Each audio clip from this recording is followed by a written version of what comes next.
સુરતમાં ભાજપના યુવા નેતાની ચપ્પુના ઘા મારી હત્યા કરી ભાગી છૂટેલા 3 હત્યારાઓમાંથી એક મિલિંદ કોળીને ઉધના પોલીસે જલગાંવથી ઝડપી પાડ્યો છે, જ્યારે તેને આશરો આપનાર 2ને પણ ઝડપી પાડ્યા છે. ભાગી છૂટેલા 2 હત્યારાઓની તપાસ તેજ કરાઈ છે.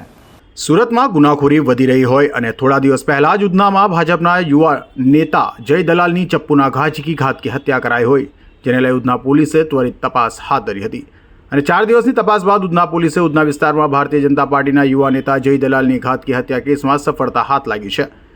ભાજપના યુવા નેતાની સનસનીખેજ હત્યાકાંડમાં ચોથા દિવસે ઉધના પોલીસે મહારાષ્ટ્રના જલગાંવ ખાતેથી 3 હત્યારાઓ કિશન પરમાર, પંકજ પાટીલ અને મિલિંદ નવલ કોળીમાંથી એક હત્યારા આરોપી મિલન નવલ કોળીને ઝડપી પાડ્યો હતો, તો સાથે હત્યારા મિલિંદ કોળીને આશરો આપનાર 2 આરોપીઓની પણ પોલીસે ધરપકડ કરી છે. બીજી તરફ જય દલાલની હત્યાને પગલે સમગ્ર સુરત શહેરમાં અને ખાસ કરીને રાજકીય વર્ગમાં ભારે રોષ અને કાયદો વ્યવસ્થા સામે અનેક સવાલો ઊભા થયા હતા. આ ઘટના બાદ પોલીસ પર ભારે દબાણ આવ્યું હતું, ત્યારે ઉધના પોલીસે બાતમી અને ટેકનિકલ સર્વેલન્સના આધારે મહારાષ્ટ્રમાં ધામા નાખ્યા હતા. આખરે 4 દિવસની સઘન શોધખોળ બાદ પોલીસને મિલિંદને પકડવામાં સફળતા મળી હતી. ઉધના પોલીસે જલગાંવમાંથી પકડાયેલા આરોપી મિલિંદ નવલ કોળીનું મૂળ વતન પણ જલગાંવ જ છે, જેથી ત્યાં આશરો લેવો તેના માટે સરળ હતું. પોલીસને જ્યારે બાતમી મળી હતી કે આરોપી જલગાંવમાં છુપાયો છે, ત્યારે તાત્કાલિક ટીમ રવાના કરી હતી. જોકે પોલીસ જ્યારે મિલિંદને પકડવા પહોંચી ત્યારે તેની સાથે અન્ય એક આરોપી પણ હોય, પરંતુ પોલીસની ભનક લાગતા તે ત્યાંથી ભાગી છૂટ્યો હતો. જ્યારે પકડાયેલા આરોપી મિલન કોળીને આશરો આપનાર 2ને પણ પોલીસે દબોચી લીધા છે. તારીખ 18 મેના રોજ ઉધના પોલીસ સ્ટેશનમાં એક ખૂન દાખલ થયેલું હતું. જે ભોગ બનનાર છે જય, એમને જે સામેના આરોપીઓ છે એ મિલિંદ નવલ કોળી, બીજા છે એક કિશન અને ત્રીજા આરોપી છે એ પંકજ પાટીલ છે. એ લોકોએ ભેગા થઈ અને એના ઉપર તીક્ષ્ણ હથિયારથી ઘા કર્યા હતા. હોસ્પિટલમાં ઇમિડિયેટલી એમને ટ્રાન્સફર કર્યા પછી ત્યાં એ મરણ ગયેલ હતા. એ લોકોને અંદર બધા પહેલાંથી એક મિત્રો હતા, પરંતુ પૈસાની લેવડ દેવડ અને અગાઉ જે 2025માં એક ગુનો દાખલ થયેલો હતો 325, એમાં ભીમનગરના જે રહીશો છે એમની સાથે એ લોકોને માથાકૂટ થઈ હતી અને ઝઘડા તકરાર થયા હતા, જેમાં સામસામે 325 અને 326 દાખલ થયેલી હતી.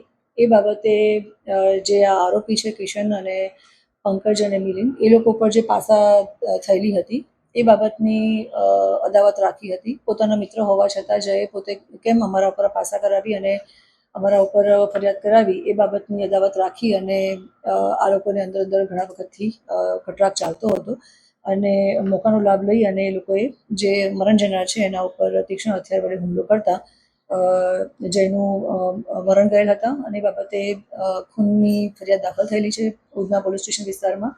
જે આરોપી છે મિલિંદ નવલ કોળી, જે ડિંડોલીમાં રહે છે અને મૂળ ગામ એનું જલગાંવ છે, ત્યાં એ પોતે આ ગુનો કર્યા પછી જે કિશન છે એને લઈ અને ભાગી ગયેલ હતા. બંને જણા ત્યાં સાથે હતા. અમારી પાસે હ્યુમન સોર્સિસથી જે ઇન્ફોર્મેશન આવી હતી અને એના આધારે અમે લોકોએ અલગ અલગ રાજ્યોમાં ટીમ રવાના કરી હતી.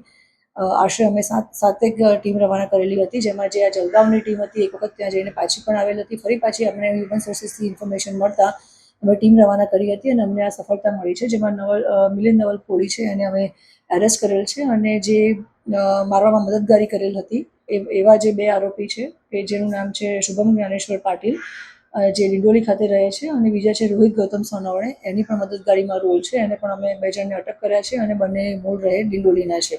પોલીસની પ્રાથમિક તપાસમાં સામે આવ્યું છે કે ભાજપ કાર્યકર અને યુવા નેતા જય દલાલની હત્યાને અંજામ આપ્યા બાદ 3 આરોપીઓ સુરતથી ફરાર થવા માટે બાય રોડનો વિકલ્પ પસંદ કર્યો હતો. તેઓ કોઈની નજરમાં ન આવે અને સીસીટીવી કેમેરાથી બચતા સીધા મહારાષ્ટ્રના જલગાંવ પહોંચ્યા હતા. આ સમગ્ર હત્યાકાંડમાં મુખ્ય આરોપી તરીકે કિશન અને પંકજ પાટીલના નામ ખુલ્યા છે, જેઓ હાલ પોલીસ પકડથી દૂર છે. આ કેસમાં સૌથી ચોંકાવનારી બાબત આરોપી કિશનનો ગુનાહિત ઇતિહાસ છે.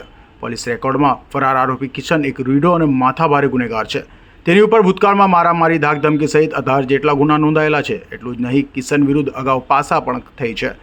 વધુમાં તાજેતરમાં જ તે પોતાની પાસાની સજા પૂરી કરીને સુરત પરત ફર્યો હતો. જેલમાંથી બહાર આવતાની સાથે જ તેણે પોતાના સાગરીતો પંકજ અને મિલિંદ સાથે મળીને આ નવી હત્યાને અંજામ આપ્યો હતો.